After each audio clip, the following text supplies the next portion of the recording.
selamat datang dalam Serba-Serbi Tradisi Asli Nusantara. Hari ini kita belajar di rumah saja untuk menghindari penyebaran COVID-19. Ayo siapkan alat tulismu untuk menjawab pertanyaan mengenai tradisi kain tenun sengkang. Nanti kerjakan tugas ini dengan bimbingan guru atau orang tuamu.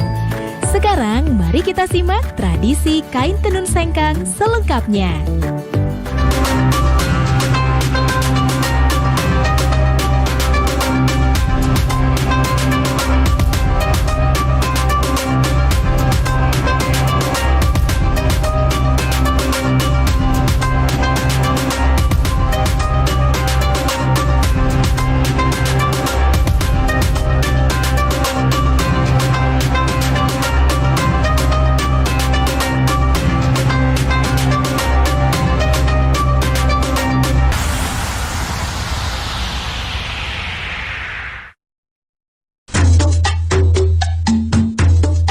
Menggores masa dan menyimpan makna tersirat. Saatnya kita kembali menengok warisan kekayaan Nusantara dari para leluhur. Salah satu warisan leluhur yang masih terjaga sampai saat ini dapat kita saksikan di kota Sengkang, sebuah kota di Kabupaten Wajo, Sulawesi Selatan. Secara sosiologis dan budaya, Kabupaten Wajo memiliki kekayaan budaya dan kekayaan alam yang menakjubkan. Di daerah ini ada Danau Tempe yang dikenal sebagai penghasil ikan air tawar.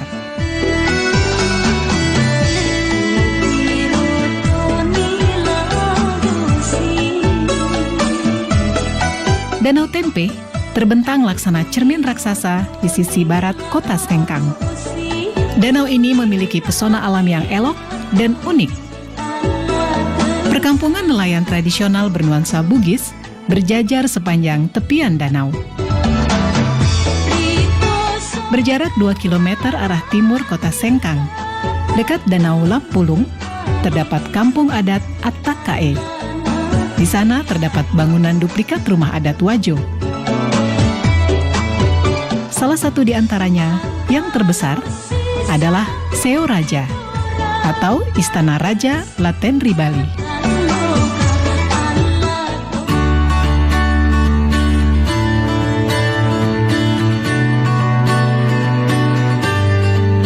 Ada yang khas dari masyarakat Bugis sebagai suku asli yang mendiami wilayah Kabupaten Wajo, yaitu keberadaan kain tenun sutra Sengkang. Menurut cerita turun-temurun dan beberapa literatur, kain tenun sutra Sengkang telah ada sejak ratusan tahun silam.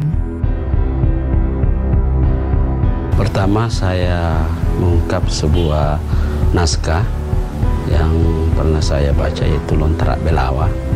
Di situ pertama kali saya temukan kata-kata sutra. Di situ antara perkawinan anak kaji dari Luwu dengan Iswari dari Mancapai. Di situ juga saya temukan kata-kata di dalam lontrak, kata-kata Sengkang.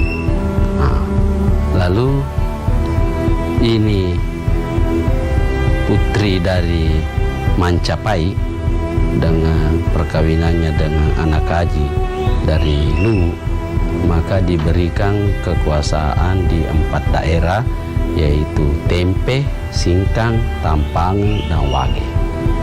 Disitulah awalnya kita mengenal, sudah mulai kenal nama sutra. Tenun ini sudah ada sejak abad ke-14 di Kabupaten Wajo ini. Namun pada saat itu terbatas pada pembuatan untuk pemakaian sendiri, bukan untuk komoditi dagangan. Misalnya seseorang ingin melakukan hajatan pernikahan, terutama pada acara-acara pernikahan, itu biasanya anak-anak perempuan itu diminta atau disuruh oleh orang tuanya untuk menenun sarung. Apakah untuk dipakai dia sendiri ataukah untuk orang tuanya.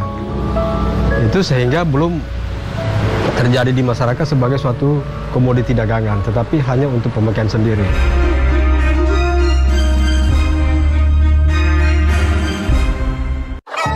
Tak terasa tahun demi tahun telah berlalu. Beban yang berat kini sudah berkurang dan sangat aku syukuri. Bu, Randy besok harus beli buku dan alat tulis yang baru. Iya, tapi sekarang pakai tas yang ini dulu. Bu, sekarang Randy udah bisa beli buku dan tas, Bu. Dengan ini. Tidak ada hal yang paling membanggakan selain melihat anak memiliki semangat tinggi untuk terus bersekolah. Bu, Ya,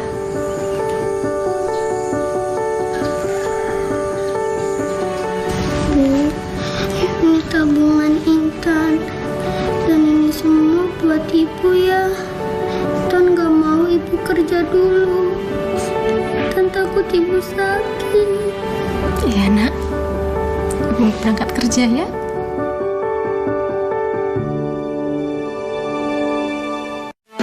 Cuci tangan itu penting untuk mencegah datangnya penyakit.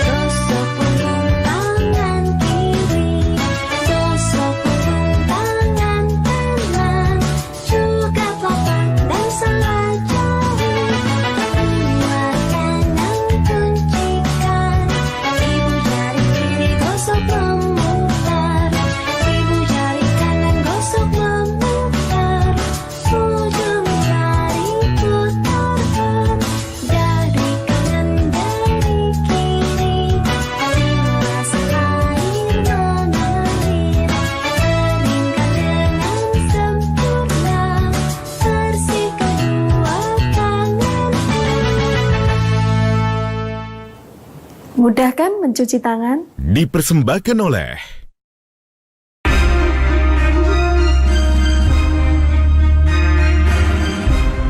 Sejarah tentang Tenun Sutra Sengkang tidak dapat dipisahkan dari peran perempuan Bugis dalam keluarga. Orang tua suku Bugis di zaman dulu menjadikan tenun sutra sebagai salah satu cara dalam mendidik anak perempuan mereka.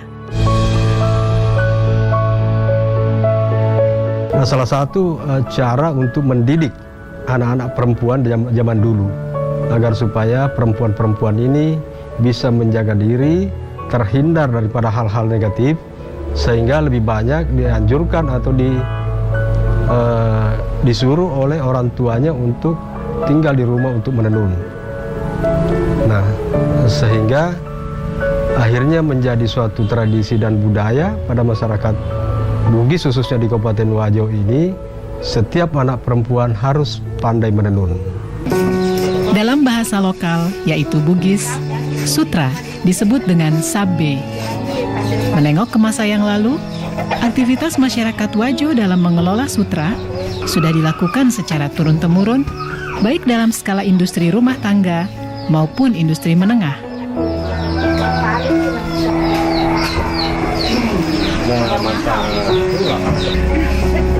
Proses pembuatan kain sutra membutuhkan waktu yang cukup lama dan melibatkan sedikitnya 15 orang dalam satu kali tahapan pembuatan kain.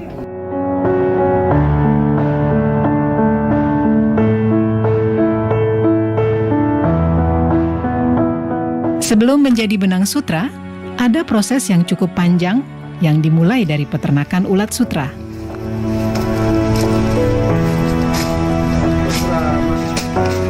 Proses ini mulai dari pemeliharaan ulat sutra, proses menjadi kokon, hingga akhirnya menjadi benang sutra yang siap ditenun menjadi sehelai kain.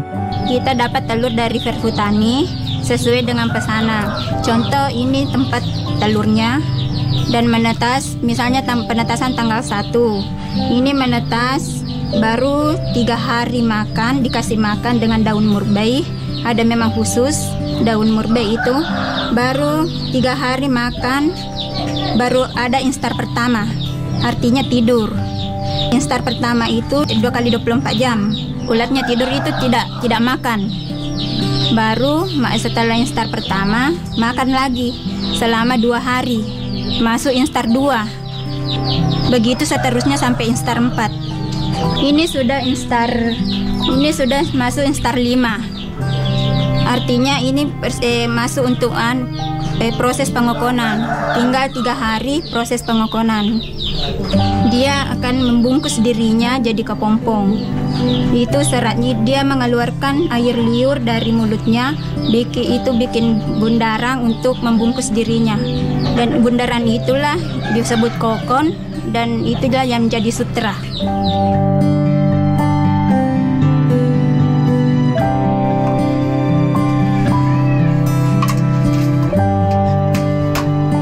Dalam proses pembuatan benang sutra menjadi kain sarung sutra, masyarakat pada umumnya masih menggunakan peralatan tenun tradisional, yaitu alat tenun gedogan atau masyarakat Sengkang menyebutnya alat tenun walidah. Ini alat tenunan gedogan, 1 setnya.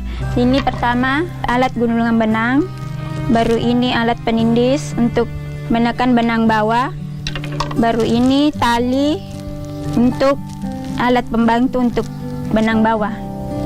Ini sisir, alat untuk mengatur lusi. Ini juga walidah, alat untuk merapatkan benang pakan.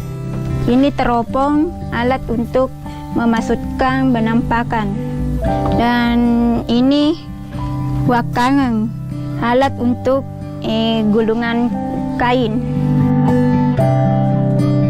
Perkembangan teknologi yang datangnya dari tanah Jawa berpengaruh terhadap proses pembuatan tenun sutra di sekitar tahun 1950 dan membuat sebagian proses pembuatan dengan alat tenun gedogan beralih menjadi alat tenun bukan mesin.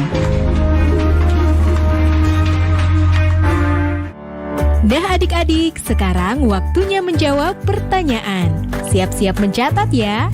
Pertanyaannya adalah, apa hubungan ulat dengan kain sutra? Dicatat ya. Apa hubungan ulat dengan kain sutra? Nanti jawablah pertanyaan ini sebagai tugas ya.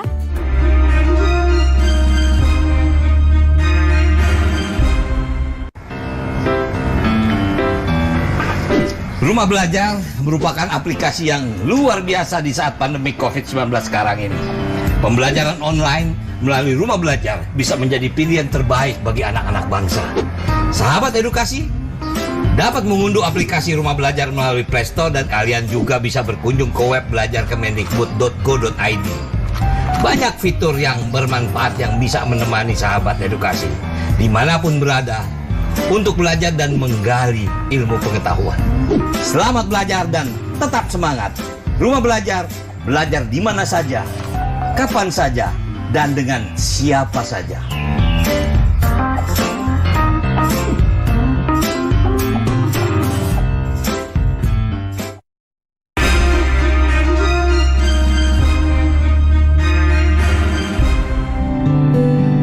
Keberadaan kain tenun sutra Sengkang tidak dapat dipisahkan dari kehidupan sehari-hari masyarakat Wajo.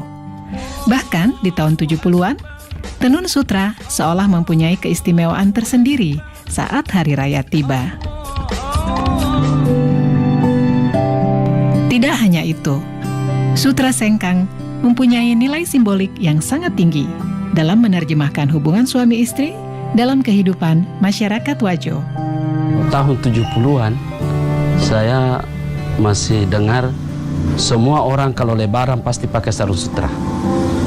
Kalau hari lebaran itu bunyinya sarung sutra. Kalau di masjid orang berdiri untuk salat, semua pasti terbunyi kedengaran sebagai kain sutra. Dan saat itu juga orang pada pakai sutra sebagai pakaian salat Idul Fitri. Lalu yang kedua yang saya lihat, orang Wajo itu biar sebagai ibu rumah tangga, dia memenuhi kebutuhan suaminya, memasak, memelihara anak. Juga dia masih melakukan aktivitas itu dan tidak ada yang terabaikan, semua jadi. Kain tenun sutra Sengkang mempunyai ciri khas yang membedakannya dengan tenun sutra dari daerah lain, yaitu warna yang terang dan mencolok. Warna kain tenun ini pun menjadi makna tertentu dan penanda tersendiri dalam kehidupan masyarakat Wajo. Kalau berbicara masalah warna, memang ada peruntukan-peruntukan tertentu bagi pemakaian warna itu. Misalnya saja seorang gadis itu biasanya memakai sarung baloreni, kotak-kotak kecil dan halus, dan terdiri dari warna tua muda. Pada umumnya memakai warna pink terang dengan pink muda, ataukah hijau daun dengan hijau muda, dan seterusnya. Berbeda kalau perempuan itu sudah berkeluarga, itu juga memiliki ciri warna tertentu, ataupun laki-laki yang masih lajang belum menikah. Nah, sehingga pemanfaatan sarung itu pada zaman-zaman yang lampau, pada umumnya keluarga-keluarga jika menghadiri undangan membawa serta keluarga-keluarganya. Jika suatu keluarga memiliki anak laki-laki, itu dibawa serta dalam suatu acara pesta pernikahan, dan dipakaikanlah sarung yang menandakan bahwa si anak ini masih bujang. Di keluarga lainnya juga mungkin membawa anak gadisnya yang juga memakai sarung yang menandakan bahwa dia masih masih gadis. Ya, sehingga kadang-kadang terjadi perjodohan setelah acara itu, karena pada saat berkumpul orang-orang sudah bisa melihat, oh si keluarga ini ada memiliki anak laki-laki yang masih bujang, keluarga ini masih memiliki anak yang masih gadis. Jadi ada warna khusus untuk kalangan bangsawan, warna hijau karatong, kalau di sini kan hijau datu, itu dikhususkan untuk kalangan bangsawan. Ada warna kuning, ada warna merah, ada warna ungu. Itu ada tempat-tempatnya bahwa kalau warna ini, kalangan ini yang bisa, umur sekian yang bisa pakai. Itu dulu, tapi sebagian sekarang masih daerah di Tanah Bugis masih pertahankan itu. Sebagian juga tidak pertahankan lagi. Selain warna, motif khas kain tenun sutra sengkang juga menjadi ciri khas yang telah ada sejak ratusan tahun silam. Meski seiring berjalannya waktu, motif-motif ini mengalami modifikasi. Sebenarnya motif-motif yang tercipta itu tidak terlepas daripada karakter orang Bugis Wajo itu yang berada dalam pemerintahan yang demokratis, walaupun pemerintahan itu kerajaan. Itu yang tercipta di masyarakat karena begitu leluasanya, begitu bebasnya orang mencipta, sehingga tidak ada batasan bagi mereka seniman-seniman perajin tenun ini untuk mendapatkan inspirasi yang lebih luas lagi, yang kemudian diimplementasikan ataukah dibuat dalam bentuk motif pada tenunan itu.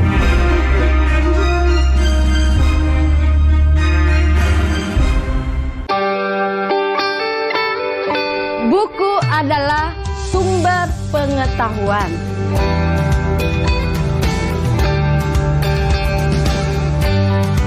Membaca itu ada gunanya ya? Iya.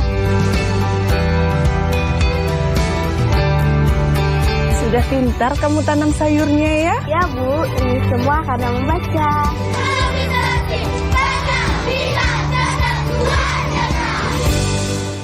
Saya baru berani pulang ke rumah agak lama setelah ada hasil tes. Jadi setelah hasil tesnya bilang saya negatif, oke, saya berani. Tapi tetap saya lakukan social distancing, saya nggak berani dekat-dekat semua. Anak perempuan saya memang relatif dekat dengan saya. Tapi ketika COVID ini ya pengen meluk, tapi ya gimana ya, kita hanya bisa lihat dari jauh dan kemudian ya cuma menutangkan tangan gitu, seolah-olah berpelukan gitu. Suatu waktu saya terima message ya, yang bilang bahwa dia kangen, dan mau doain semoga saya baik-baik saja. Dan di situ saya yang merasa, waduh, ya dari sisi tenaga medis ya ini hal yang paling berat sebetulnya.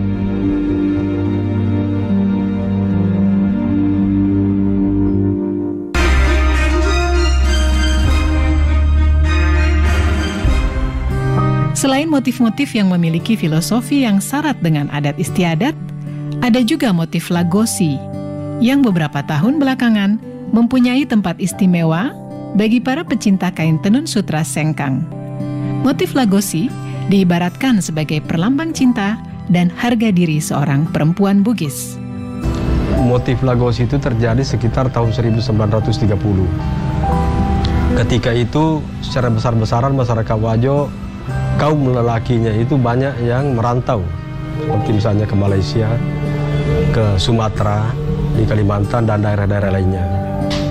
Nah, sehingga perempuan-perempuan yang ditinggal oleh suami untuk menjaga diri, itu melakukan aktivitasnya kebanyakan di rumah dengan menenun.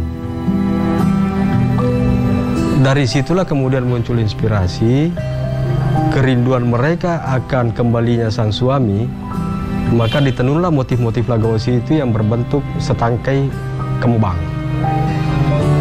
Itu perlambang cinta yang terus dijaga, sekalipun bertahun-tahun ditinggal oleh suami. Menjaga kesucian, menjaga harga diri seorang perempuan, saya kira di seluruh Indonesia adalah harga mati juga. Usaha tenun sutra tidak dapat terlepas dari kehidupan masyarakat Wajo. Karena hampir 15% masyarakat Wajo terlibat dalam proses pembuatan tenun sutra. Tantangan yang dihadapi adalah menurunnya produksi benang sutra, baik dari segi kuantitas maupun kualitas. 10 tahun yang lalu itu kan produk benang sutra lokal melimpah. Sampai Wajo bisa produksi kain itu 2 juta meter per tahun. Itu cerita 10 tahun yang lalu. Nah, sampai awal 2010 kemarin, produk benang sutra lokal menurun. Nah itu, sampai sekarang awal tahun 2018 baru ada kayak signal. Karena bibitnya yang dipelihara oleh petani sutra itu tidak berkualitas kayak seperti tahun yang lalu. Nah, kita kemarin mencoba mendatangkan telur impor. Alhamdulillah sudah masuk, tapi belum continue. Selain produksi benang sutra yang mengalami kendala, pemasaran produk tenun juga masih menggunakan cara yang konvensional. Kan sekarang banyak, ada media, ada apa. Tapi kalau saya, prinsip saya, media online itu belum. Karena kita kan fashion, bukan kayak rokok. Rokok kalau surya, udah kenal orang. Kalau kita fashion kan banyak. Selalu inovatif, selalu kita memproduk motif-motif baru. Bulan ini mungkin lain lagi bulan depannya, lain lagi minggu depannya. Nah, untuk mempromosikan di media sosial kan itu orang konsumen itu harus menyentuh, harus merasakan, oh gini loh, melihat langsung. Nah disinilah harus ada kerjasama dari pihak pemerintah dengan pengrajin, dari BUMN untuk binaan-binaan untuk pengrajin. Karena begini, sebagian besar pengrajin yang ada di Wajo, saya kira di Nusantara ini begitu juga, bahwa kalau biaya promosi untuk pameran-pameran ke Jakarta atau ke luar negeri, sebagian besar ini pengrajin ini belum mampu mandiri atau belum mampu membiayai sendiri untuk mempromosikan produknya. Meski demikian, upaya tetap dilakukan oleh para pelaku usaha, termasuk terus berinovasi dalam menciptakan motif yang dapat diterima oleh pasar.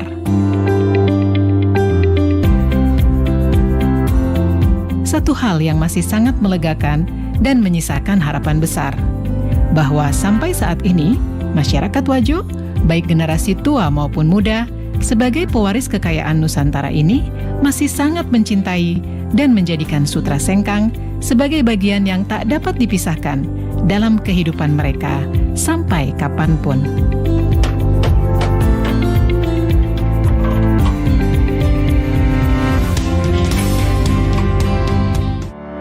Nah adik-adik, sekarang waktunya menjawab pertanyaan. Siap-siap mencatat ya.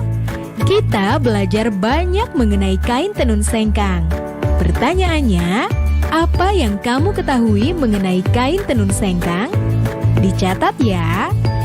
Adik-adik, kalian pasti memiliki pakaian atau kain tradisional daerah kalian. Pertanyaannya, jelaskan mengenai kain atau pakaian tradisional daerah kalian. Apakah ada persamaan dengan kain tenun sengkang? Jawablah pertanyaan dengan bimbingan guru atau orang tuamu. Adik-adik, ingat selalu untuk rajin mencuci tangan.